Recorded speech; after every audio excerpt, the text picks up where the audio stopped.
Buenas tardes a todos, me vuelvo a presentar, ya lo hice esta mañana, pero muchos de ustedes no les he visto esta mañana, no es un reproche, es solamente la constatación de un hecho.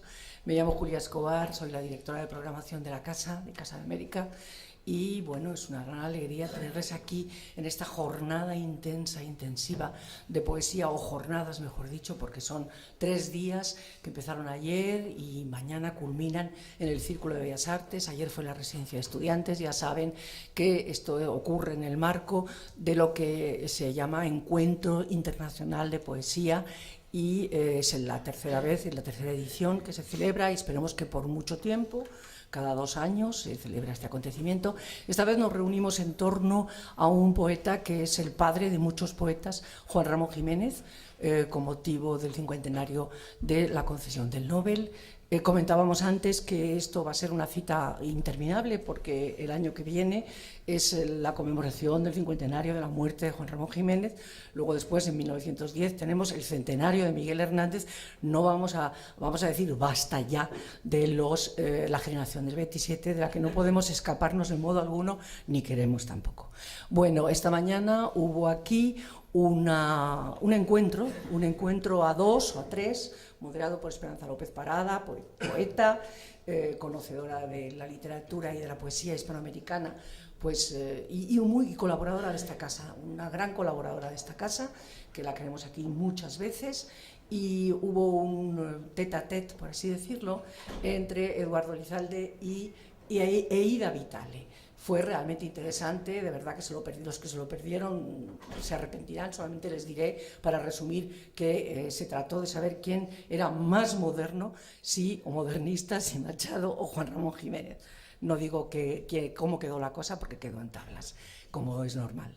Bueno, esta vez es una rueda de prensa, una mesa redonda, como son las mesas redondas ahora, y que son rectangulares en este caso, en la que el elenco de poetas pues se amplía a España con Benjamín Prado. Tenemos a un cubano, Antonio José Ponte, y tenemos a otro mexicano, a Julio Trujillo, y siempre a Esperanza López Parada oficiando.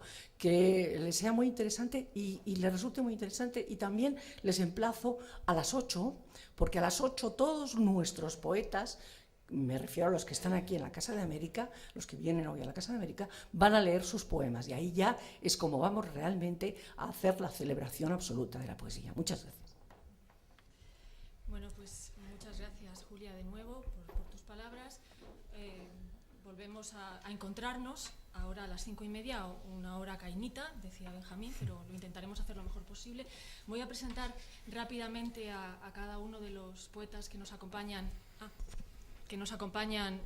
esta tarde. Antonio José Ponte ha desempeñado trabajos tan distintos como la ingeniería hidráulica, el guión de cine o la docencia de la literatura. Nacido en Matanzas, en Cuba, su producción literaria es también bastante heteróclita, muy variada, y combina el ensayo, el cuento, la novela y desde luego la poesía. Entre sus ensayos yo destacaría Las comidas profundas, Un seguidor de Montaigne mira La Habana, el libro de los origenistas, que levantó polémica, y desde luego El abrigo del aire. Está dedicado a la revisión de la figura de José Martí, una figura que necesita precisamente una nueva manera de enfrentarse a ella, lejos de las manipulaciones, y así lo hacía el libro del poder revolucionario cubano. Lejos de divinizaciones biográficas o de su utilización emblemática en la construcción nacional, el libro planteaba una manera de trabajar con la herencia literaria que yo creo puede servirnos y podemos utilizar más allá del ejemplo concreto de José Martí. Además de su novela Contrabando de sombras, del año 2002, acaba prácticamente de publicar La fiesta vigilada, del 2006, que relata cómo entre 1968 y 1993 regresa el ocio, el festejo, la fiesta, la sabrosura a La Habana después de 25 años prohibido, ¿no? La novela se publica cuando el poeta ya había sido expulsado de la Unión Nacional de Escritores y Artistas de Cuba por colaborar con la revista Encuentros de la Cultura Cubana. Desde julio pasado, Ponte vive en España con una beca de la Fundación Carolina y está escribiendo una poesía que yo creo redondeará toda la sensibilidad, toda la soledad y toda la belleza que podíamos apreciar ya en los poemas recopilados en Asiento en las ruinas, que apareció en el año 97, pero que tiene una edición española en la editorial Renacimiento, creo que en el 2004. Sí. Después está con nosotros también Benjamín Prado, que en este momento es el director de la revista Cuadernos Hispanoamericanos, pero yo creo que su relación con la prensa es muy continuada, es además una relación comprometida. A él le debemos artículos muy sensatos, muy necesarios y disecciones siempre muy bien articuladas de la situación y del momento. Esa capacidad de análisis de Benjamín Prado se demuestra también en su trabajo ensayístico. Yo quiero mencionar sus títulos en el ensayo, que quizás es una particularidad suya menos conocida, pero muy interesante. 7 maneras de decir manzanas, es del año 2000. Los nombres de Antígona fue premio Ortega y Gasset, 2001. Y A la sombra del ángel, 13 años con Alberti, de 2002, es una descripción de su amistad con el poeta. Está traducido a varias lenguas, es conocido en América, en especial por su obra narrativa, lógicamente, que ha merecido todo tipo de premios, todo tipo de menciones. Y la tarea poética, en cambio, se recoge en 2 volúmenes fundamentales: Ecuador, que recopila la producción del año 86 al año 2001, o Iceberg, que aparece en el año 2002. La más reciente de sus publicaciones es Marea Humana, obtuvo en el año 2006 el premio Generación del 27 y ha recibido muy buenas críticas que sobre todo celebran su sentido unitario, la organicidad del libro, la capacidad descriptiva que está al servicio de una lealtad con el objeto poético. Yo creo que además la lealtad es una de las características de su trabajo lírico. En cuanto a Julio Trujillo, tras su paso por la Universidad Nacional Autónoma de México para estudiar lengua y literatura hispánica, ha colaborado como redactor, como crítico y como traductor en diferentes publicaciones. La revista Universidad de México, el suplemento cultural Lecturas del desaparecido diario El Nacional o una revista curiosísima, El Huevo, en la que trabajaba como coordinador editorial. Además, ha escrito en muchos medios: Vuelta, Gaceta del Fondo de Cultura Económica, Rosa Cúbica, Biblioteca de México, Sibila, Cuadernos Hispanoamericanos. Ha sido becado por el INBA y por el FONCA en la rama de poesía y hoy forma parte del Sistema Nacional de Creadores Mexicano y está dirigiendo la edición española de la revista Letras Libres. Es además un estudioso profundo de la literatura latinoamericana y de la poesía en concreto, y en particular reunió a 20 poetas peruanos en una antología estupenda cuyo título, Caudal de Piedra, procede de un verso de Martín Adán y puede ejemplificar la tarea poética. Con sus propias palabras, él dice que la poesía es el resultado de una solidez existente que se llama tradición, que no es literalmente pétrea ni inamovible, sino al contrario, fluye como un caudal. Como manifestación de esta combinatoria entre la tradición, la solidez y el cambio, la renovación, está su propia obra poética, que se recoge en 3 títulos: Una sangre, del año 98, Proa, del año 2000, y El perro de Kudelka, del año 2003. Bueno, esta es una presentación rápida, como digo, muy sucinta, porque todos ellos tienen mucho trabajo a sus espaldas y una producción muy interesante, como han visto, en todos los géneros. Yo no sé si quieren entrar ya de inmediato en el tema que nos reúne, que es la poesía hoy, o prefieren que vayamos trabajando por partes y por secuencias. Tú eres la dictadora. Yo soy la dictadora. Bueno, pues entonces dicto. Y voy a dictar desde una condición que os une a todos, que es vuestro trabajo con la prensa, como directores de revistas, en concreto Julio Trujillo, Benjamín Prado, y como colaboradores asiduos. Me gustaría que habláramos un poco de esa extraña y creo contra natura relación que existe entre prensa y poesía, porque además es muy interesante que vuestras 2 revistas incluyen poemas. Y es una relación que nos puede llevar a otras 2 inmediatas: la relación entre poesía y actualidad, poesía e información. Los poemas que aparecen en la revista, ¿qué función cumplen? Yo creo que cumplen una función más allá de la cuestión ornamental de llenar un hueco, pero querría que me hablarais de esa presencia del poema en la prensa diaria y en la actualidad, sobre todo. De ahí podemos derivar hacia lo del poema hoy. Es una pregunta dura, pero yo dicto. Bueno, antes que nada aclarar que también Ponte dirige una revista que es Encuentros de la Cultura Cubana, así que los 3 estamos en perdón. No, es que es muy reciente. Muy bien. Bueno, pues entonces todavía con más motivo. Sí. Bueno, de entrada parecería contradictorio el ritmo de la prensa, casi el vértigo de la prensa, la diaria sobre todo, pero también la mensual, que es mi caso. Iría un poco a contracorriente de lo que son los ritmos fuera de esa prisa de la poesía. Sin embargo, es también evidentemente un lenguaje una voz dentro del concierto cultural que pues, toda revista cultural tiene que tener, yo creo.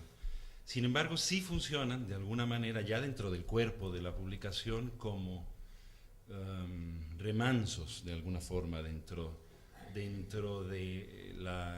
cuerpo de la prosa, de repente encontrarse con islotes, no demasiados. Ese es otro problema. A mí me gustaría publicar muchos poemas más. Sin embargo, los temas de actualidad, las reseñas de libros, los comentarios sobre el suceder contemporáneo le van robando espacios a esos islotes que son los poemas dentro de las revistas. Octavio Paz en la revista Vuelta solía abrir muchos de los números con un poema, que era toda una declaración de principios, y es algo que yo no he podido hacer del todo, o al menos no como yo quisiera. Hay que aclarar que mi puesto, que es director editorial de Letras Libres, puede sonar algo importante o pomposo, pero al mismo tiempo soy mi secretario, mi mensajero, mi redactor, mi corrector, en fin. La revista está dirigida en general por Enrique Krause. Y entonces, bueno, hay una batalla constante por meter un poco más de poemas a la revista y por hacer que esa voz se haga más presente, sobre todo además en tiempos de ruido y de furia, para decirlo de alguna manera, ¿no? Y también de mucha perversión del lenguaje, tanto del estamento político sobre todo, pero en general el lenguaje se ha ido pervirtiendo y la poesía es una manera de cuidarlo y de renovarlo también. Entonces, pues muy contento de hacerlo, pero siempre a manera de batalla un poco contra la prisa de los tiempos que corren.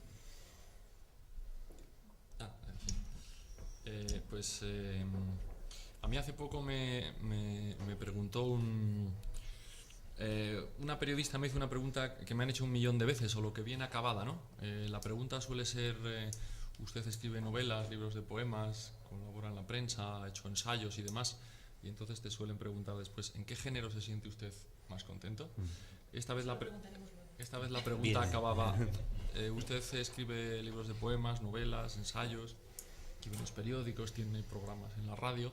¿Tan difícil es ganarse la vida como escritor?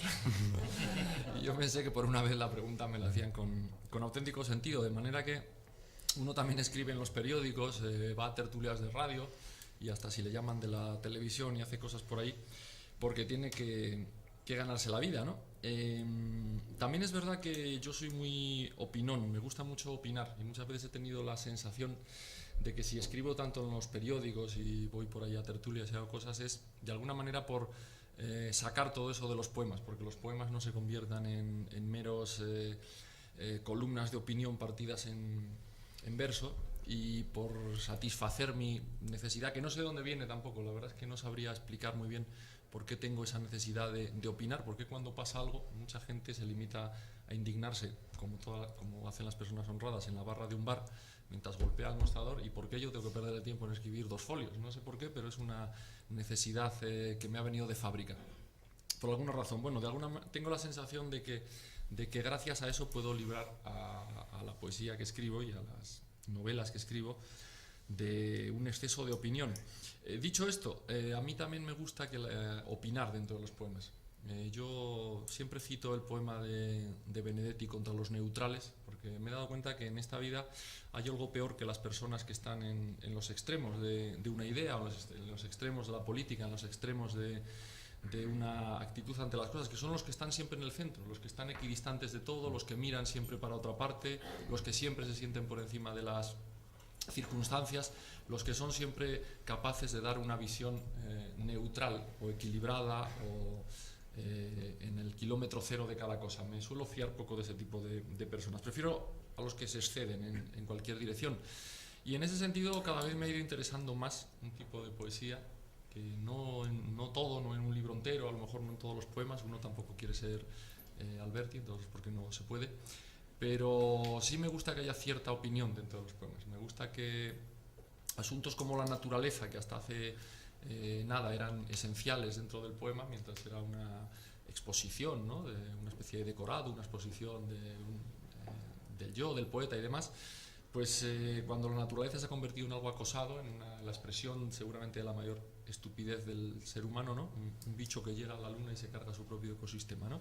Pues que desaparezca de la poesía. Yo creo que hay que escribir poemas ecológicos. Cuando hago talleres de poesía les recomiendo a los alumnos que escriban un poema sobre algún problema ecológico que suceda en su barrio, en su ciudad, en su mundo, ¿no? Tal y como están las cosas, yo creo que la poesía ya no es una cuestión de cómo está la poesía, sino cómo está el mundo y qué papel puede jugar la poesía en el mundo, ¿no?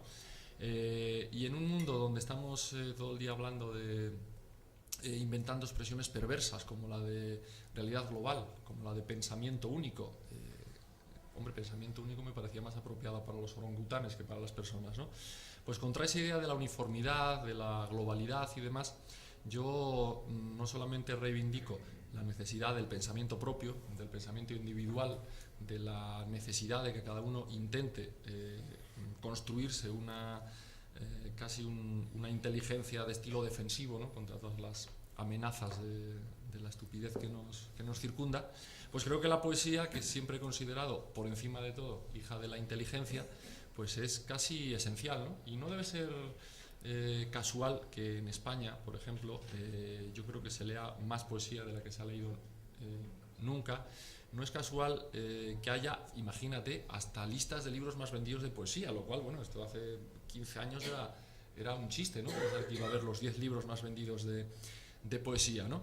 Y creo que hay, sobre todo, la idea de que en cuanto la poesía se acerca un poco también a la realidad le es menos hostil, funciona un poquito mejor, se lee un poquito más y se puede tener la idea de que la poesía también es literatura.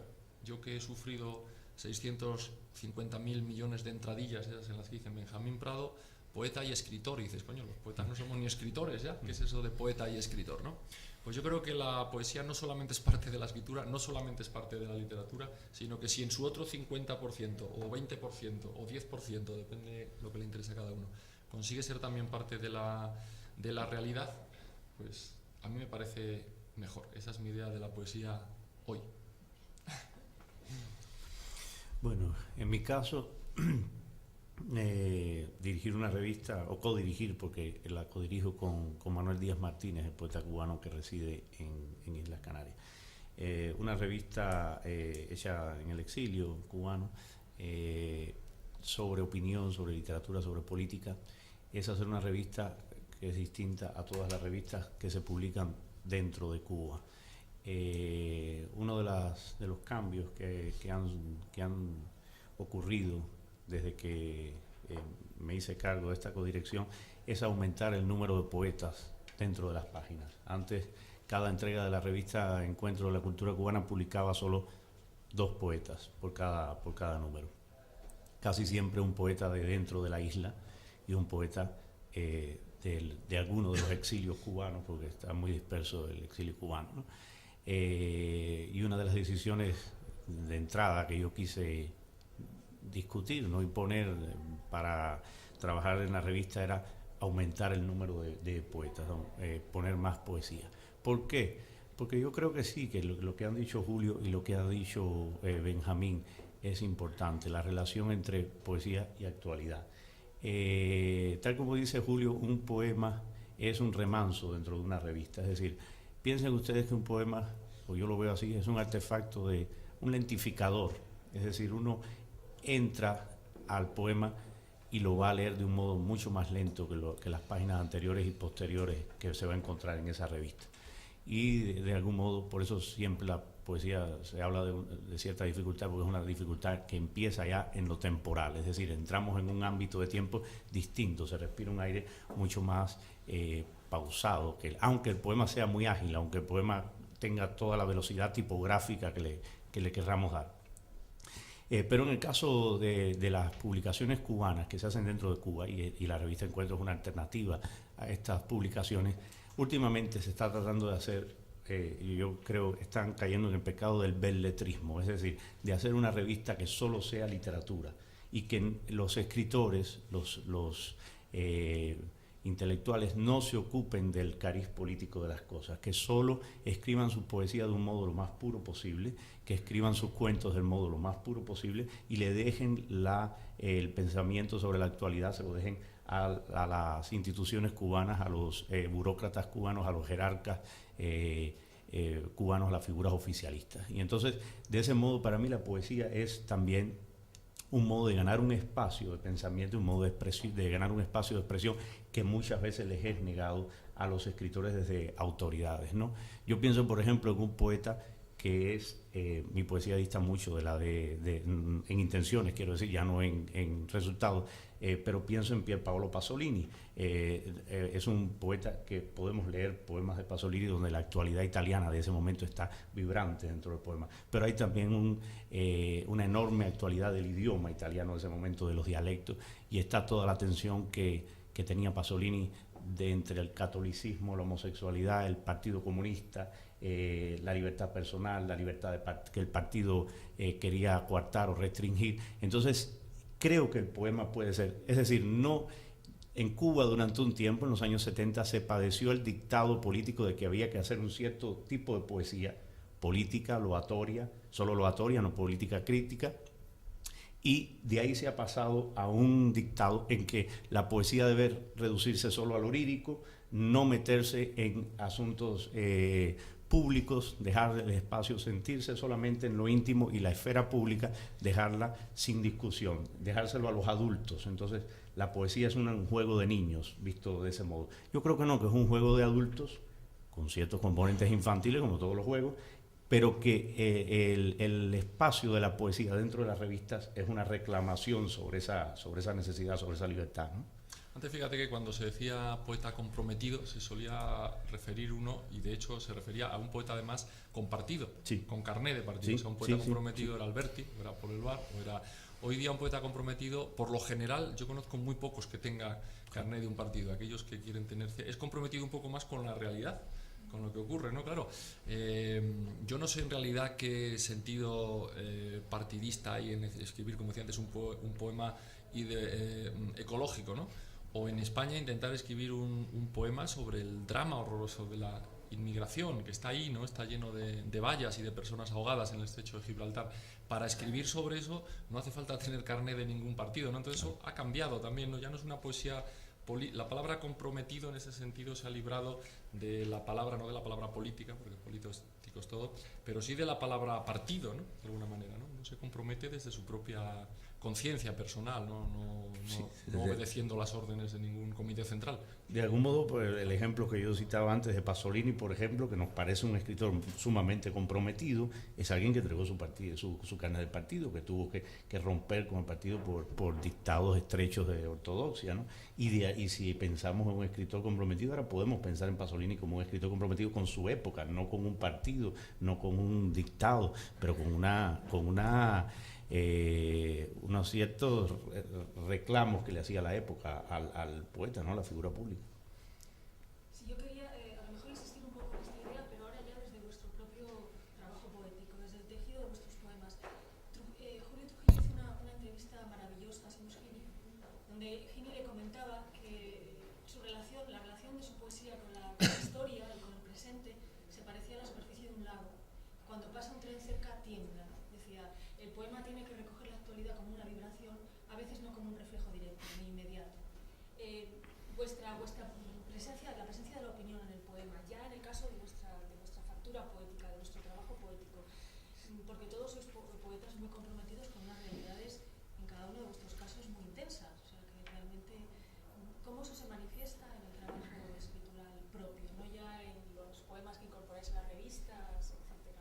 Porque realmente tu poesía, por ejemplo, no parecería una poesía comprometida, y lo es quizá desde otros presupuestos. Sí, bueno,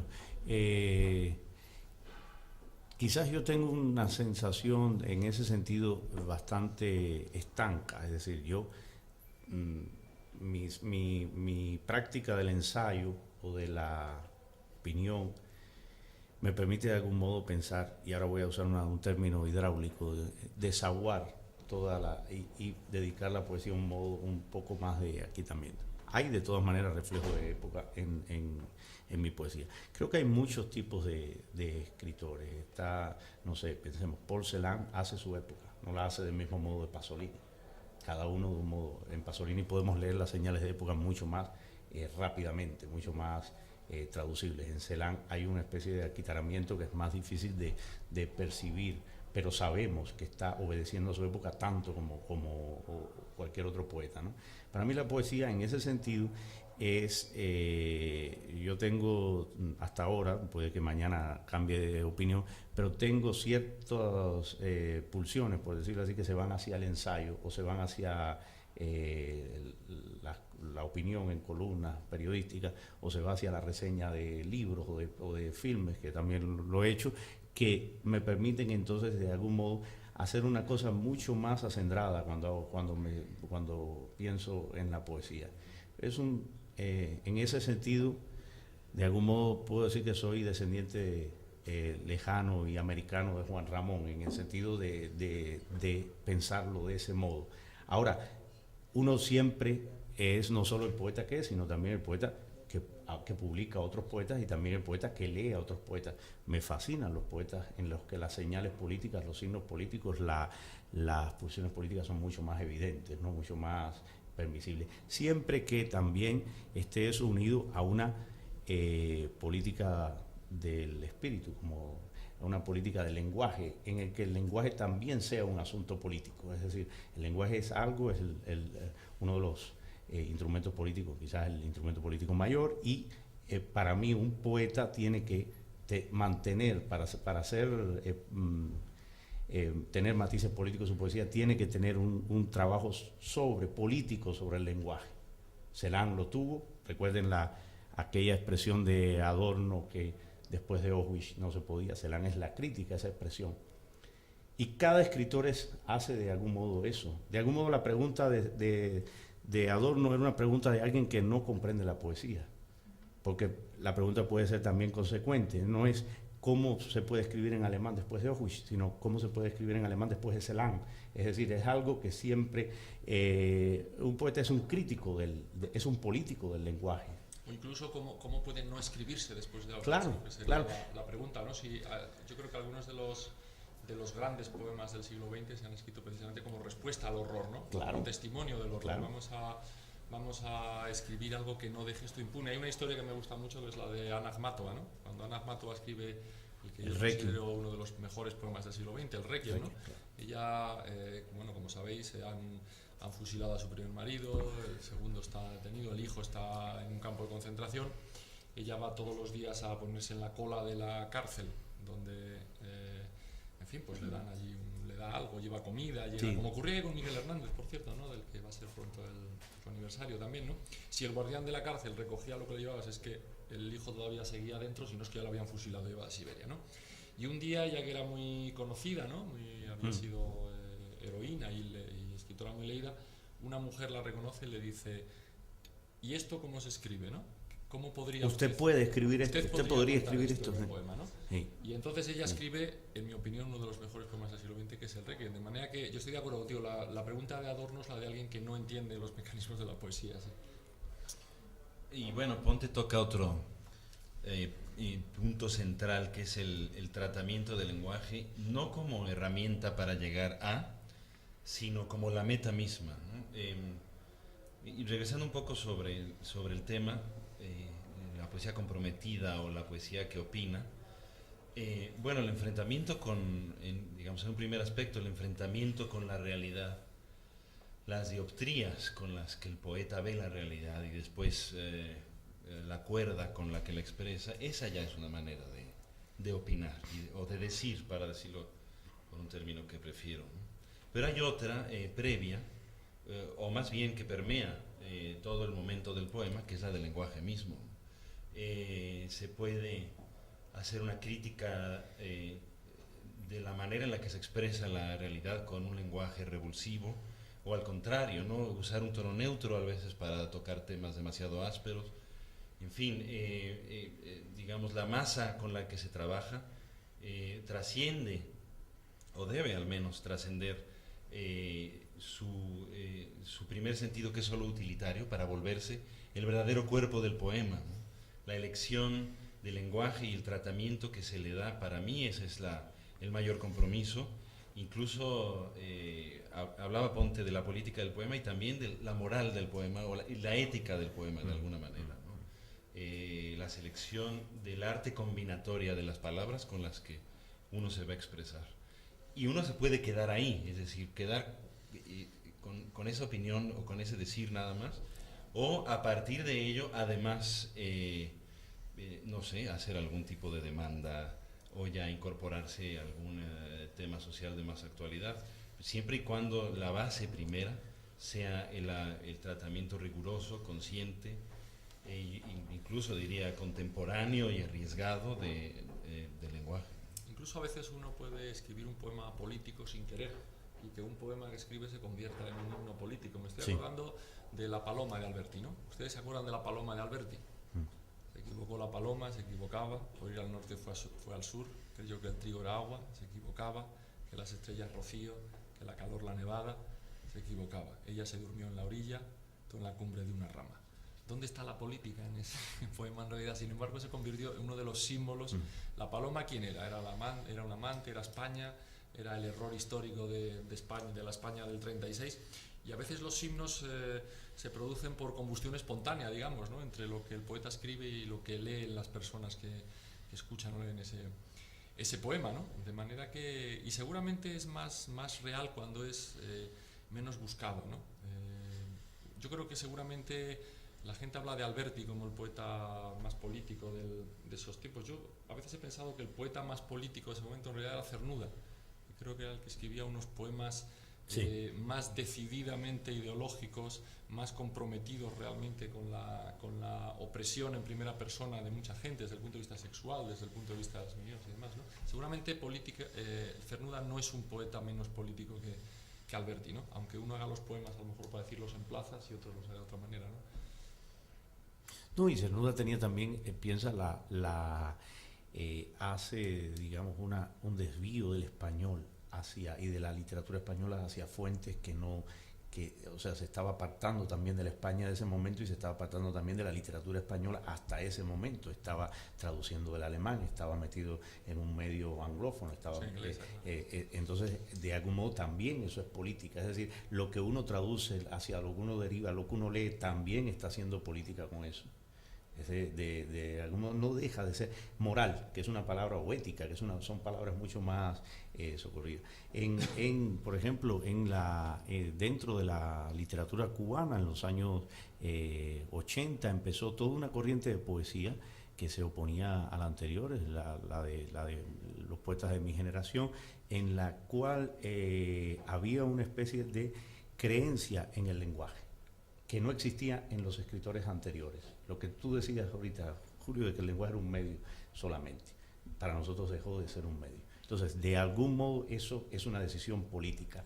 Aunque luego no se hable solamente de atardeceres, pero ya ahí hay una decisión política. Por eso yo creo que lo que dicen a mí, muchas veces el poema más político es el menos políticamente explícito, el que es muchas veces a pesar suyo un poema político, ¿no? Y creo también que la poesía hace una especie de trabajo sanitario, de deshechizamiento del lenguaje político.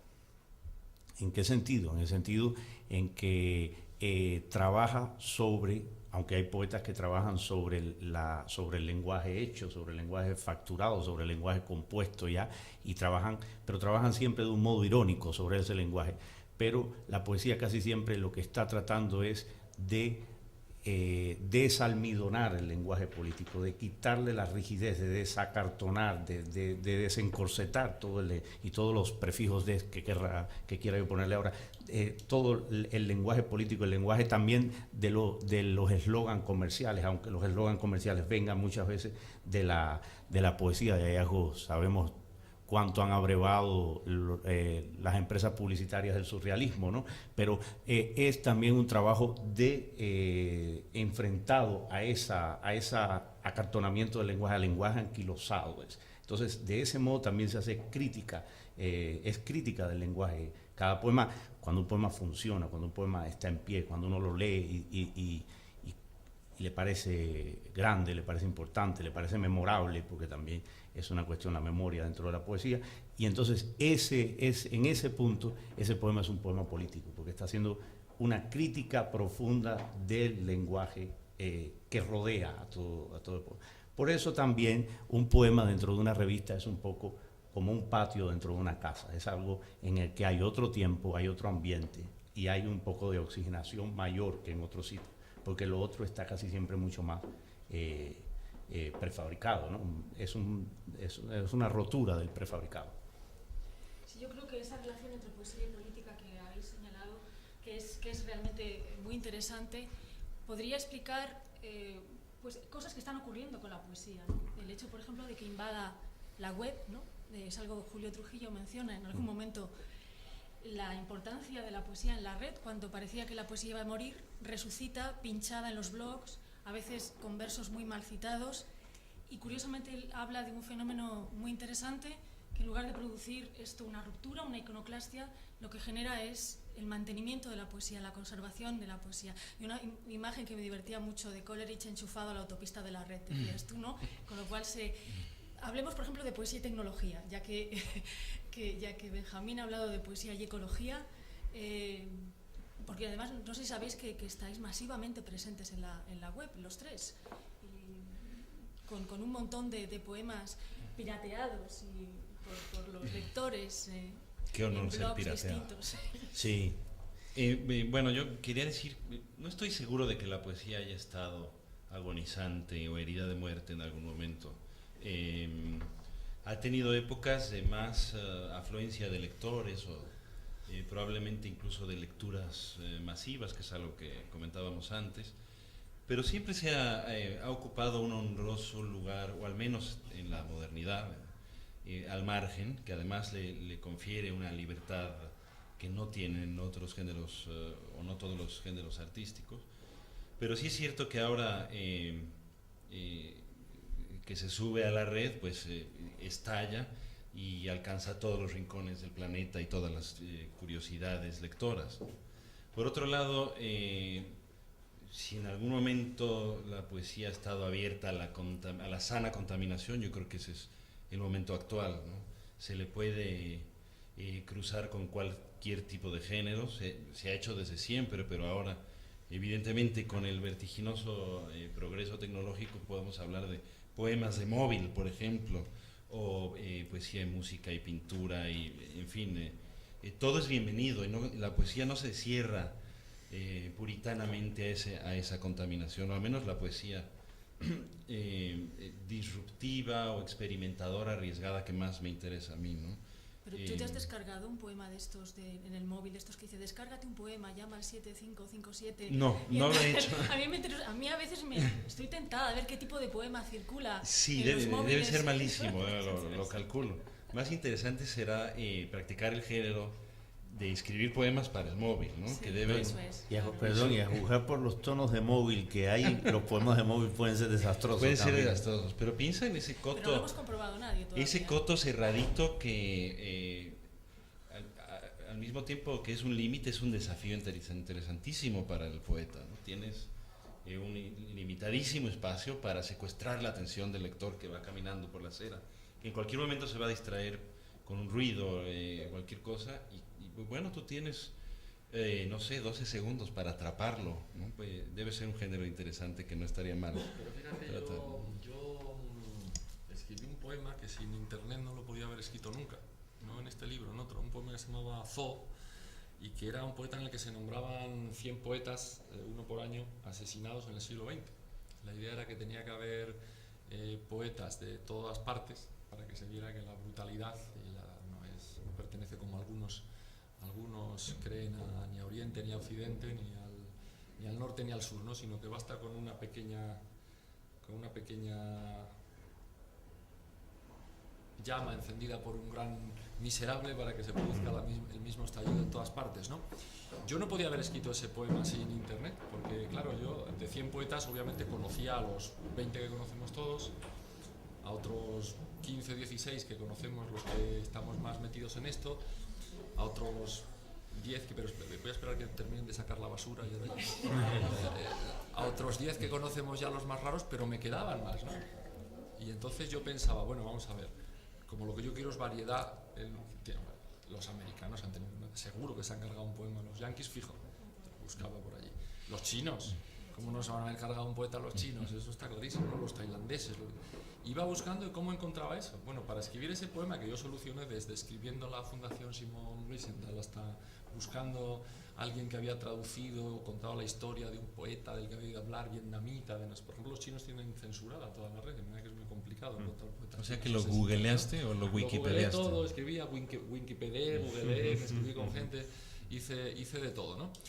Cuando acabé el poema pensé, bueno, yo para escribir este poema, si no existiera internet, habría tardado 20 años, habría tenido que viajar 200.000 kilómetros y habría tenido que hablar unas 15 lenguas, ¿no? Y sin embargo, lo he podido escribir porque existe internet, ¿no? Y porque por muy raro que tú seas y muy extraño que sea aquello que estás buscando, siempre hay otro más raro y más extraño que conoce a Wing Tao Peck, que ha traducido 10 poemas suyos al inglés y que además ha contado su historia en la red. Y eso es fascinante, y como trabajo para un poeta es una maravilla, ¿no? Porque te abre ahí unas posibilidades pues extraordinarias, ¿no? Yo pienso que todavía no sabemos leer, es decir, todavía no hemos llegado a encontrar el modo de leer literatura en pantalla. Es algo que a mí, por lo menos, yo no lo sé todavía. Lo hago, pero me cuesta mucho. Antes estaba aquí, mucho, ahora está aquí, sí, es mucho esfuerzo. Hemos cambiado de posición, hemos cambiado creo que es una de las revoluciones de modo de leer que han ocurrido, ¿no? Y que me parece siempre hay que esperar un poco más a que se haga más habitual, a que el salto no sea a que no sea una costumbre tan inesperada, ¿no? Sí creo, por ejemplo, lo que me interesaba también en la pregunta, se habla mucho de la muerte de la poesía, como las dificultades de la poesía, la muerte de la poesía, la cuasi desaparición de la poesía, pero siempre pienso que es una condición de la propia poesía. Mallarmé es un aniquilador de la poesía, de algún modo, es decir, es llevar todo hasta un límite, hasta lo imposible. Entonces, de algún modo, siempre se piensa cada vez que hablamos, que oigo hablar de estos términos, se habla como de la poesía como víctima, cuando los propios poetas somos victimarios de esto, es decir, entre todos estamos siempre haciendo poesía a pesar de toda la poesía que se ha escrito, a pesar de todo lo que ocurre a nuestro alrededor, y de algún modo estamos haciéndole más difícil también el trabajo a los que nos secunden a nosotros. Entonces, sí, lo han hecho ya nuestros antecesores. Así que de algún modo la poesía siempre se está muriendo, siempre la estamos matando y siempre sigue resucitando. Es como una película de monstruos, va por las 15 partes y siguen saliendo, es decir, no va a terminarse. Claro que quizás desde antes, pero sobre todo desde el siglo XIX, es la poesía y la lectura. Y claro, la poesía como grado sumo de la dificultad de lectura está siempre en vías de desaparición y está siempre tratándose como desaparición. Yo recuerdo haber leído una historia, no una historia de la lectura, sino una historia del ciclismo, y hablaba de que en el París, en el siglo XIX, estuvieron muy preocupados por la cantidad de lectores que quitaba la aparición de la bicicleta. Entonces, mucha gente dejaba de leer porque se montaba bicicleta.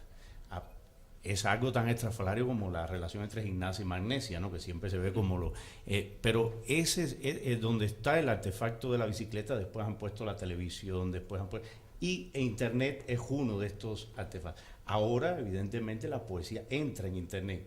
La poesía en la televisión es más rara que suceda. Entra dentro de Internet. Así que, de algún modo, ese maridazgo raro, veremos cómo se resuelve, siempre con la dificultad para mí para leerla, ¿no? Como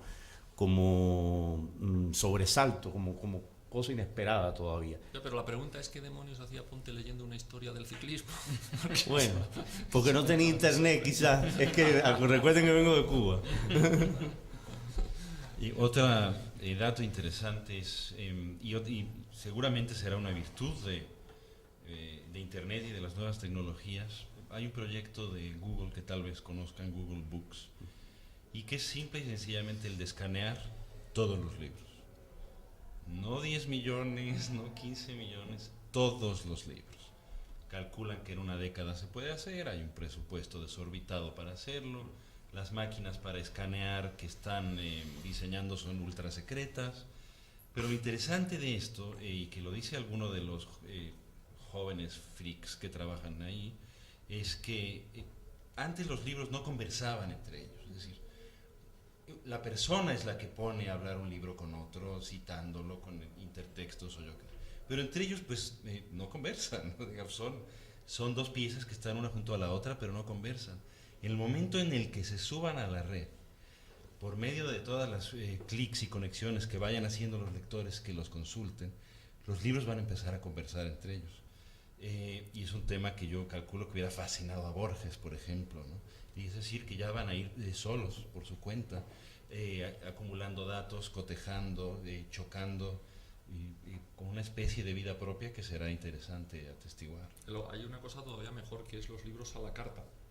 Claro. Sí. Los libros, eso tiene una cosa maravillosa, es decir, todos esos libros agotados que tú antes no podías leer por tal o cual cosa, pues ahora vas a ir a una librería y vas a decir, quiero Asiento en las ruinas de Ponte, y lo vas a tener. El problema es que hay algunos que los van a hacer a la carta y se pueden corregir, y entonces eso a mí me fascina, ¿no? Porque alguien cogerá a Madame Bovary y cuando se va a suicidar dirá, y un cuerno. Yo quiero una versión en la que no se suicide, o quiero una versión de Yerma en la que se pegue un revolcón con el pastor impresionante y se deje de tontería. Eso decía siempre Alberti, cuando veía a Yerma decía, pues no se entiende por qué no se acuesta con el pastor. Claro. Federico se equivocó, no, esto no se entiende, no hay ningún sentido interno en la obra para que no se acueste con el pastor. Entonces se podrá acostar con el pastor y se podrá cambiar todo. Pero por otra parte, qué disparate. Sí, porque es una crítica, pone en entredicho la fatalidad de un poema. Es decir, un poema lo conocemos fatalmente, está escrito así, y lo que admiramos en ese poema muchas veces es la fatalidad de que detrás de esa preposición venga esa palabra. Entonces, en estas intervenciones tienen un grado de libertad maravilloso, pero también tienen un grado de pobreza en el que este poema ya empieza a ser traqueteado como si fuera a ser traducido para la misma lengua, ¿no? Entonces es un grado de intervención. También veo como contra de nuestra dependencia de la pantalla, la desmemoria, es decir, hay ya cada vez es menos la relación entre poesía y memoria cada vez está más afectada. Si la educación durante siglos se centró en la poesía como grado de memoria, como artículo de memoria, ya cada vez es menos. Cada vez incluso los poetas sabemos menos poemas de memoria que los poetas de otra época. Es cierto, ahora los poemas no se recuerdan, se buscan, ¿no? Pasa Sí. un poco con los números. Y si lo tienes en Google los encuentras muy rápidamente, y no sabemos ya los números telefónicos, ya todo está en... Entonces eso para la poesía, lo de los números telefónicos, quizás para un autista sería un dolor perder la posibilidad de mantener en su cabeza números telefónicos. Para un poeta es triste que la poesía no se conozca de memoria. También se pierde la tipografía, que parece un detalle Sí. snob o exquisito, pero que es importante, ¿no? Sí. Que refleja una personalidad y un gusto también por fabricar físicamente el poema, ¿no? Y eso, yo me declaro anticuado, seguimos escribiendo sobre papel. Mallarmé o Mayakovsky llevado a pantalla, se rompe un poco la idea que tenían cada uno con sus tipógrafos determinados y con sus ediciones príncipes, ¿no? Y en ese sentido para mí eso sí es preocupante, porque pienso que puede ser empobrecedor como lenguaje, el desconocer poesía de memoria, de cada vez menos memorizar poesía. Yo he estado, en este tiempo en que fui ingeniero, me mandaron a hacer unas obras en el fin del mundo, en Cuba, en el oriente cubano, y era una llanura que podía inducir a la locura perfectamente. Y mi consuelo durante ese tiempo tenía que caminar por terraplenes, estaba haciendo trabajo de topógrafo también, y todo ese tiempo estuve recitándome los poemas que me sabía de memoria. Como no podía cargar un libro porque estaba trabajando, pues tenía que caminar una distancia, iba recitándome poemas de memoria. Eso me sirvió de consuelo, es un consuelo casi de presidiario, pero siempre pienso, bueno, cuando uno cae en prisión o cuando se pierde en una isla abandonada, no llegan libros, no tienes nada, entonces todos los poemas que sepas de memoria y las canciones también te sirven también, ¿no?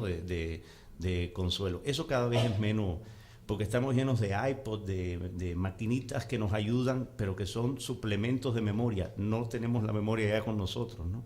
Y hay gente que te llama, ¿no? Yo me acuerdo cuando un accidente de coche que tuve con Alberti, y entonces tuvimos el golpe, Rafael dio ahí un cabezazo, cayó al suelo del coche, y entonces levantó así la cabeza entre los cristales, y yo veía una mancha de sangre que le iba creciendo así en el pantalón y en la rodilla, y entonces me dijo: Benja, yo creo que estamos muertos. Y yo le dije: no, pero ¿por qué me estás hablando? No, dice: sí, pero yo creo que nos han matado. Dice: bueno, lo juro que es verdad, ¿eh? Dice: bueno, voy a hacer una cosa, voy a recitar a Rubén Darío, si me acuerdo. Y entonces el tipo allí, retorcido y entre cristales, empezó a decir: en invernales horas, mirad a Carolina, medio apelotonada, descansa en su sillón. Y yo muchas veces he pensado, si fuera ahora, cogería el móvil y llamaría a su novia. Claro. Y diría: ¿qué tortazo me da? Y Rubén Darío no hubiera aparecido en aquel accidente, ¿no? Que era mucho más bonito. Yo cuando, por ejemplo, cuando las veces que me han acusado de estar borracho, siempre busco, digo, no estoy borracho porque puedo recitar: buscas en Roma, Roma, oh peregrino, y en Roma, Roma misma no la hay. Eso que parece un trabalengua, cuando tengo unos tragos de más ya no puedo con eso, ¿no? Entonces, eso es lo que él cree que recita. Yo se lo he oído recitar y lo que decía era frustas en Roma, frustas las craft. Sí, eso es lo que es decir, la poesía también es algo que es la memoria de la poesía es algo que es como en el caso de Alberti, defensa personal también. Es un jiu-jitsu mental. Un kit de supervivencia. Eso. Está muy bonito. Habéis dado unas versiones del poema maravillosas, ¿no? El poema como prueba de borrachera o como prueba de vida, ¿no? Es estupendo. Pero en esta relación de poesía y memoria, los tres además compartís la necesidad de reflexionar sobre la cultura anterior, sobre cada una de vuestras tradiciones, ¿no? Compartís, aquí viene la pregunta que a Benjamín no le gusta: trabajáis con el ensayo, con la novela, con el poema. Lo primero es cómo alternan esos lenguajes, se fagocitan o se ayudan, se colaboran, y luego esa necesidad de reflexión sobre una tradición, ¿a qué obedece? Pero fíjate, yo para eso no tengo respuesta, no sé qué dirán ellos, pero nunca lo he sabido, te juro que nunca lo he sabido. O sea, cuando se me ocurre algo, me viene cada sombrero dentro de su sombrerera ya. Ya sé que va a ser para un poema, ya sé que va a ser para un relato, para una novela. O sea, nunca me ha pasado que se me ocurra algo y piense: ya, pero ¿y ahora qué hago con ello? ¿Hago un relato, hago un poema o hago un ensayo? Pero no tengo explicación, sencillamente sé que llega. No sé si a vosotros os pasa igual, ¿no? Nunca he tenido esa duda, realmente. No, yo creo que la forma dicta ya, ciertas ideas vienen con su forma más o menos dictada. Pero las veces que he intentado saltarme eso, a veces que he usado, digamos, la poesía como sistema de notas. Quiero escribir un cuento y quiero hacer rápidamente una nota sobre ese cuento y hago un poema y luego ya no he escrito el cuento. Es decir, de algún modo ha vencido no sirve como, evidentemente no iba a ser un cuento, era ya poema. No tengo tampoco mucho, muy conceptualizado esto. Creo que es un grado de oscuridad en el cual no me metería a explicar nada, porque no podría decir mucho, ¿no? Así que le paso la papa caliente a Julio. No la tomo. Yo admiro a quien puede brincar alegremente de un género a otro. Yo soy mucho más limitado y podría decir sin ningún tinte de orgullo que soy exclusivamente poeta. Claro que esto acarrea también una crítica, y la poesía, creo yo, y como ya lo decíamos al principio de la conversación, tiene que ser de alguna forma crítica, iniciando por el tratamiento del lenguaje, y eso también se puede derivar a una crítica ya escrita en prosa. En mi caso, algunos pocos ensayos sobre poesía o reseñas de libros sobre poesía, pero básicamente, y en un 90% de mi actividad escritural, que también es muy poquita, pues no es algo que sea disciplinado de todos los días y que haya una gran producción de por medio, es solamente poesía, así que tampoco encajo bien en el modelo de la pregunta. Pues no sé si entre el público hay alguien que quiera hacer una pregunta más afortunada que la última que yo he hecho. No sé si quieren colaborar, porque ya estamos sobre el tiempo, más o menos, pero podemos ceder unos minutos al diálogo. Sí, para hacer, por favor. Bueno, yo en general pues estoy de acuerdo con todos ustedes que han dicho cosas muy razonables. Parece ser que ya no hay, digamos, opiniones radicales en esa cuestión de la poesía. Simplemente veo que todavía pesa la idea del compromiso sobre la cuestión de la poesía. Pues sí, tampoco se puede decir que lo que han dicho sobre ello, de un cierto compromiso con eso que ustedes llaman la realidad, que es una cosa que no se sabe exactamente lo que es, pues sí es válido para un determinado tipo de poesía, pero que siempre hay que recordar que la gran poesía no ha sido una poesía de compromiso. Yo no veo compromiso en Montale, yo no veo compromiso en Cernuda, digamos, tampoco se puede decir que hay un compromiso, aparte de ciertos poemas sobre España, pero la obra principal de él, ¿no? Y tampoco, por ejemplo, en grandes poetas como Brodsky, por ejemplo, no hay una respuesta directa a todo lo que él ha sufrido, por ejemplo, con la política. Y él mismo lo da como ética, digamos, su poesía. Lo que sí, naturalmente, es claro que hay que, creo yo, que estar de acuerdo con ustedes, el compromiso con la propia creación del lenguaje. Eso es lo que el poeta, digamos, tiene que abanderar siempre, es decir, una renovación del lenguaje precisamente fuera, si es posible, de todos los lenguajes que la sociedad utiliza, como ustedes mismos también han dicho, para sus intereses, para sus compromisos. E incluso hay poetas que son de ideología, que se puede decir, en cierto sentido, por lo menos conservadoras, y en cierto tiempo reaccionaria. Ustedes van a conocer dentro de poco, aquí en Madrid, la obra completa de Gottfried Benn, que yo he traducido, se va a presentar acá, y Benn era incluso a veces, y en cierto periodo, pues verdaderamente reaccionario, incluso los no en que estuvo, digamos, saludando a los nazis. Es un poeta extraordinario que rechazaba absolutamente el compromiso social y la poesía y todo tipo de compromiso, que decía el mayor contenido es la forma, y que sin embargo es un poeta de una crítica a su sociedad y trascendentalmente a todo tipo de sociedad maravilloso. Es decir, que se puede incluso hacer una poesía impresionante, trascendente, de posiciones nihilistas, que era la que él también hizo parte de su vida. Pero bueno, es que eso son maneras de ver las cosas, ¿no? Ya tú describes de entrada la política como un peso, yo lo definiría como una materia, en todo caso del poema, no como un peso en ningún caso. Sobre que Cernuda no sea un poeta político estoy en absoluto desacuerdo, ¿no? Depende a lo que tú llames política. Si le llamas política a tener una bandera en una mano y un carnet en la otra, no. Si le llamas política, por ejemplo, a hacer una reivindicación muy valiente para estar hecha en el año que está, por ejemplo, de su sexualidad, ¿no?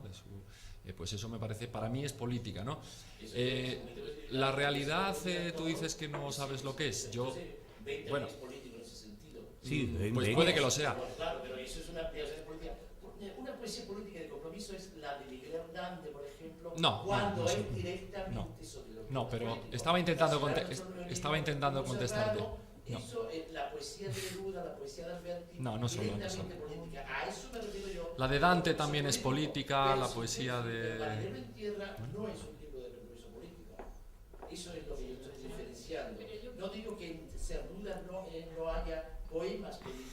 Quiero decir que no. No, yo creo que en Cernuda hay un compromiso político absoluto en toda su obra, desde el compromiso político de sus primeros libros hasta el compromiso final. O sea, yo creo que Desolación de la Quimera para mí es el libro más político que se ha escrito seguramente, ¿no? Su idea de España, su idea de la política, su idea de la ideología, su idea del enemigo exterior e interior, creo que es pura política lo que hay en Cernuda, ¿no?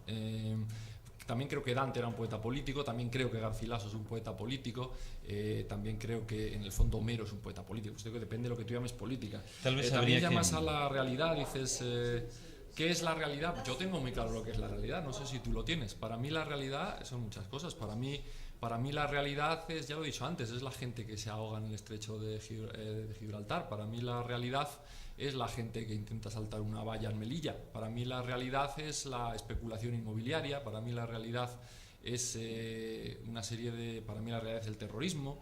Para mí la realidad es muchas cosas que las tengo claras, que las veo en los periódicos todos los días y sobre las que creo que no hay ninguna razón para que no se pueda también escribir, desde luego un mal poema, pero también un gran poema, ¿no? O sea, yo creo que pero además es que estoy muy de acuerdo con lo que han dicho Julio y Ponte también, ¿no? Es decir, el primer compromiso de un poeta, evidentemente, es un compromiso con la poesía. Si la poesía no funciona, si el lenguaje no funciona, si no hay hallazgos literarios, seguramente de buenas intenciones y de compromisos políticos nobles está lleno el cielo de los malos poetas, ¿no? Pero lo que me he resistido siempre es a creer en la otra superstición. Me dice, la tarea del poeta es no negar el dolor. Y ese verso lo he tenido siempre presente, pensando que realmente no se puede dejar fuera de la poesía todo eso que a lo mejor a ti te parece más etéreo, a mí me parece muy claro que es la realidad, o por lo menos una parte de la realidad, y una serie de cosas que por qué tienen que estar fuera del poema. A veces también la valentía del poeta radica en atreverse a ir a esos lugares, ¿no? A no conformarse con estar escribiendo solo de cosas no molestas para nadie, no complicadas o más fáciles o más ocultas o más profundas. Si es que la poesía es variada. Un poeta como Alberti o como Neruda lo demuestra. Alberti escribió los poemas las coplas de Juan Panadero y escribió sobre los ángeles y escribió sermones y moradas. Y Neruda escribió Residencia en la tierra y escribió las odas elementales, ¿no? No veo por qué un poeta incluso no puede variar dentro de su propia obra en unas... ¿Puedo hacerte una pregunta? Y mil. ¿Hacer el mismo nivel las coplas de Juan Panadero y los recuerdos de lo vivo lejano? Retornos de lo vivo lejano. No, me parece mucho mejor libro Retornos de lo vivo lejano. Pero sí que pondría al mismo nivel Retornos de lo vivo lejano y, por ejemplo, los poemas de Un momento a otro de Alberti. No, pero me las estás haciendo tú a mí. Y además te voy a decir una cosa, creo que la primera obligación de un poeta es no reducir el lenguaje. Si tenemos varias palabras que van a representar diversas realidades, mantengamos 5 si es posible, multipliquémoslo por 10. Pero ¿y eso qué tiene que ver con que sea un poema comprometido, no? Tú, mira, pareces un ama de casa ordenadísima y con poco lugar. A ver, tengo 25 cosas acá distintas que ocupan mucho lugar. Vemos todas en un cesto y las guardo. Porque después que las pusiste todas en un cesto, no te sirve una por una para nada. Tienes una confusión metida en un cesto. O tú quizá, uno de los dos la tiene sin duda. Pero, por ejemplo, hablábamos antes de... Política es una palabra muy fea. Vale. No, es una palabra. Pero hablaba antes Ponte de Paul Celan. Paul Celan tiene ese poema maravilloso en el que habla desde su estética más cerrada, ¿no? Más poesía más hermética, y me gusta mucho también, ¿no? En el que habla, por ejemplo, de cómo a los presos judíos les obligaban a cantar, conocerás ese poema, a cantar, ¿te acuerdas?, mientras cavaban sus propias tumbas. Es un poema absolutamente político, es un poema absolutamente histórico, es un poema incluso vinculado a la realidad porque está contando un hecho evidente. Bueno, la realidad es unos tipos cantando mientras cavan su tumba. Nabokov decía que cada vez que se diga la palabra realidad la debemos entrecomillar. Bueno, pues quizás, ¿no? Nabokov decía que cada vez que se diga la palabra realidad debía ir entrecomillada, ¿no? Pero yo sí creo que, por ejemplo, y en eso sí estoy bastante de acuerdo en algunas de las cosas que acaba de decir Benjamín. Creo que cada poeta es una ecuación entre íntimo y público. Cada uno es distinto, y cada uno es distinto en distintas épocas, que era lo que apuntaba Benjamín. Entonces, es muy difícil ahora ponernos a catalogar, y no lleva a ningún lado, quién es político, quién no es político, quién. Porque a lo mejor, por ejemplo, Godfrey Benn, en el cual no soy especialista, y me encuentro frente a un especialista, su traductor, ¿no? Es usted traductor de Benn. Todo el lenguaje de Benn, de Morgue, todo el lenguaje está en consonancia en ese momento con el lenguaje de muerte político alemán. Pero está... Bueno, pero pero eso es un lenguaje que nunca lo abandonará él dentro de toda su carrera. Es un lenguaje que viene de su profesión propia, ¿no? De lo orgánico en Ben. Y eso orgánico en Ben es un modo en el que puede coincidir, a pesar de su simpatía filonazis de ciertos momentos, pero es un modo en que está emitiendo crítica sobre el otro lenguaje de muerte que está haciendo el Estado nazi en ese momento. Entonces, puede leerse de ese modo, podría leerse de ese modo. No, le digo que no soy... Se habla de eso, porque con 20 años cuando escribió lo de Borges. Pero es que, no, yo le digo, Morgue es el epítome de ese lenguaje nunca lo abandonará él, hasta donde yo lo conozco. Yo no conozco toda la obra de Ben, pero hasta donde conozco la obra de Ben. Es decir, es una preocupación siempre de su lenguaje, al cual siempre va a recurrir, es una recurrencia de su lenguaje. Y esa recurrencia de su lenguaje, que es una recurrencia, llamámosle, ahora lo voy a simplificar un poco, tanática, tiene mucho que ver, en ciertos momentos pudiera coincidir con las recurrencias tanáticas del lenguaje del Tercer Reich, que Kempler estudió, como sabemos. Entonces, eso es público, es privado, cada escritor es una ecuación en ese sentido. Cuando nos acercamos a un escritor siempre estamos descubriendo hasta qué punto esa ecuación la rompe, la viola, la considera, en la cual cree él que tiene y cuál es la que sus lectores vemos, porque también se presta interpretaciones. Entonces es muy complicado esto. En una mesa aquí lo que hemos querido, siempre simplificamos un poco las cosas. A lo mejor la hemos simplificado demasiado esta tarde. La palabra realidad, decía Nabokov, que debía llevar comillas. Pero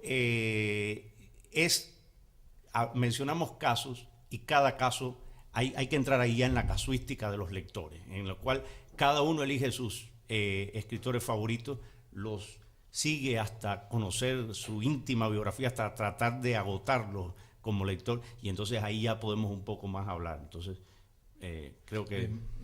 Solo quería agregar que tal vez el término proselitismo ayude a zanjar un poco la cuestión.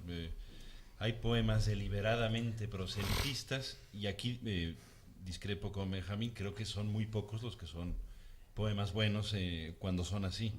Y otro ya es el término... ¿Tú crees, por ejemplo, que España parta en este cáliz de Vallejo? Bueno, eso es parte de la excepción. ¿Y España en el corazón de Neruda? No, pero no a alturas de Machu Picchu, por ejemplo, que tiene momentos de abismo total. Y los poemas de un momento a otro de Alberti. Y por otra, Nueva York, que es un libro absolutamente político.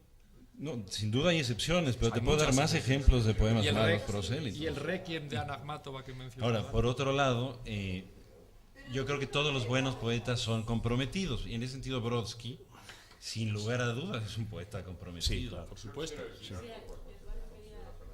Me parece que estoy de acuerdo en muchas de las cosas que ustedes dicen y en desacuerdo con muchas otras. Se le está dando una extensión demasiado grande al término política, porque todo sería política entonces. Meter una flor en un florero es un acto político. Era un acto político, por ejemplo, para Garcilaso no escribir poemas religiosos, y por eso se reescribieron algunos de los poemas de Garcilaso. Parecía una agresión nunca tener un poema religioso para el poeta más grande de ese periodo, y se hacían los poemas de Garcilaso al modo religioso, ¿no? Era una forma, sí, pero política, un acto político es lo que conduce a efectos políticos en la realidad, y los poemas políticos de los grandes poetas no producen ni crean ningún efecto, ni nos hacen caso a los poetas cuando los ocupamos en cualquier régimen, conservadores, revolucionarios, liberales y cualquier otro. Nunca nos hacen caso los instrumentos del poder y la transformación real de la sociedad. Aparte de este cáliz, España aparte de este cáliz, si cae España es un decir, España se cayó y nadie oyó eso, más que un grupo pequeñísimo de admiradores de Vallejo. Los poemas políticos no hacen efecto de ninguna especie en la realidad. Ese es el problema real. La política es un instrumento de transformación inmediata de la realidad. La poesía transforma a muy largo plazo la realidad, y la literatura y la filosofía también. Los poetas no son oídos, y los poemas de algunas veces de poetas muy célebres pueden mover en un determinado instante, de acuerdo con la celebridad especialísima del poeta, a un conjunto, una manifestación y hasta una revolución en un momento dado, ¿no? Se decía, por ejemplo, la Marsellesa es un himno que ha hecho mucho más por la revolución que las que ejércitos, por ejemplo. Pero son casos muy excepcionales. En general, la poesía política no conduce absolutamente a nada. Bueno, pero puede conducir a los poetas. Mira, en España, cuando empezó la Guerra Civil, aquí se formó el Congreso para la Defensa de la Cultura y leyendo las memorias de muchos de los escritores te das cuenta que viniendo, muchos de ellos realmente jugándose la vida, cayéndoles obuses alrededor de los aviones o los barcos en los que venían. Aquí estuvo Octavio Paz, aquí estuvo Spender, aquí estuvo Oden, aquí estuvo Nicolás Guillén, aquí vino Neruda, aquí vino Vallejo. Algo pasa para que la gente... No pasarán y pasaron. No, pero sí, claro, no, pero sí. Y Pedro García escribía poemas, por ejemplo, me puse republicano, te limpiaré te voy a limpiar el hocico y a pulirte la madera, etc. Eran poemas utilitarios para enseñarle a los soldados a pulir el fusil. No contribuyeron absolutamente en los poemas de paz. Yo creo que contribuyeron a que se escribieran muy buenos poemas. A la marcha de la No, guerra pero sí, contra sí, de eso estoy de acuerdo, Eduardo. Y además fueron derrotados. Estoy de acuerdo, pero ¿qué va a hacer un poema contra un tanque? Si eso está clarísimo. Pero lo que estoy diciendo es que a lo mejor eso sí contribuyó a que se escribieran grandes poemas sobre eso. Que también se puede escribir un gran poema sobre una guerra civil o sobre el avance del fascismo o sobre un inmigrante que se ahoga en el agua. Es lo que quiero decir, que se puede escribir un gran poema. Espantosos poemas políticos. Claro. Y también poemas geniales. Y espantosos poemas amorosos. También, Sin duda, ¿no? El canto Y Rubén Darío por escribió Stalingrado, espantosos por ejemplo, poemas de amor y maravillosos Stalingrado políticos. es un excelente poema, por ejemplo. Sí. Sí, no, Pero no hay nada más que celebrar en ello, ¿no? yo quería decir que estoy de acuerdo con Lizalde, que cuando pensamos en la utilidad de la poesía política, es una utilidad para la poesía, sí es buena poesía, pero no es una utilidad para la política. El resultado en la política no es mensurable, digamos, sería mínimo el resultado, pero para la poesía sí como resultado. Y entonces, por eso, cuando hablamos de la relación con la política, no es lo que se vaya a conseguir en la política, es lo que se puede conseguir en la poesía. ¿Qué es lo que nos interesa a nosotros? Los políticos que piensen si nos pueden estrujar, hacernos jugo de naranja, lo que quieran hacer con nosotros. Nosotros vamos a sacar nuestra parte también en el asunto. Sí tiene un papel en otras tareas, como ensayista, como periodista. A ver, hablamos todos al mismo tiempo. Pues Juan Ramón Jiménez fue un poeta que defendió la República más que ningún otro, seguramente. Perdona, déjame que acabe de contestar. Si no me dejas que acabe de contestarte, no sabes lo que iba a decir. Pero déjame que acabe de contestarte, porque si no sabes lo que quiero decir. No solamente lo defendió desde un punto de vista personal, no solamente no dejó. Te voy a explicar hasta qué punto. Y luego te digo otra cosa para terminar. Juan Ramón, cuando escribió su famosísimo poema Espacio, en el poema Espacio hay unos versos en los que él se mete con el presidente Negrín. Y él acusa a Negrín de la muerte de Antonio Machado. Dice, lo dejaste morir tirado por allí mientras tú te llevabas el oro de Moscú, de no sé dónde, no sé cuántas. Cuando ese poema se publicó por primera vez en España, en pleno franquismo, obviamente, Juan Ramón permitió que se publicara primero en una revista, después en su tercera antología. Juan Ramón quitó esos versos, censuró esos versos. Esos versos solamente están en el original, no están en las ediciones de Espacio que hemos leído, ni siquiera en las que se acaban de publicar ahora mismo en la editorial Espasa Calpe. ¿Por qué quitó Juan Ramón esos versos? Bueno, a mí me parece un acto de decencia extraordinario. Juan Ramón sabía que si esos versos en la España de Franco, unos versos de un eminente republicano, porque Juan Ramón era un eminente exiliado republicano, metiéndose con el presidente Negrín, acusándolo de la muerte de Antonio Machado, a quien ellos querían asumir y convertir en un poeta nacional folclórico y nacional sindicalista. Eso lo intentaba Ridruejo, por ejemplo, y otros muchos, ¿no? Si eso se hubiera publicado, el efecto publicitario que hubiera conseguido Juan Ramón hubiera sido tremendo, lo hubieran utilizado. Y él tuvo la decencia de quitar esos versos. Pero, desde el punto de vista literario, Juan Ramón escribió un libro así de gordo, pero así de gordo, que se llama Guerra en España, del que aquí Ángel Crespo hizo una edición de alrededor del 20 o el 25% del tomo, y es un libro de una ferocidad contra el franquismo, de una ferocidad contra la dictadura, de una defensa del sistema republicano y de la... No hagas así, que sí, pero hay que leerlo, no hacer así. Absoluto, o sea, no hay... Entonces, está en su obra. Vamos a abrir el diálogo. Está Juan Carlos Mesa. Pero si el lenguaje poético está en ese libro, Julia. ¿Pero qué tiene que ver ser estricto con ser político? Si uno es político ya no es estricto. ¿Pero cuál es la diferencia entre seres y por qué no puede ser uno político y estricto? Bueno, perdón, vamos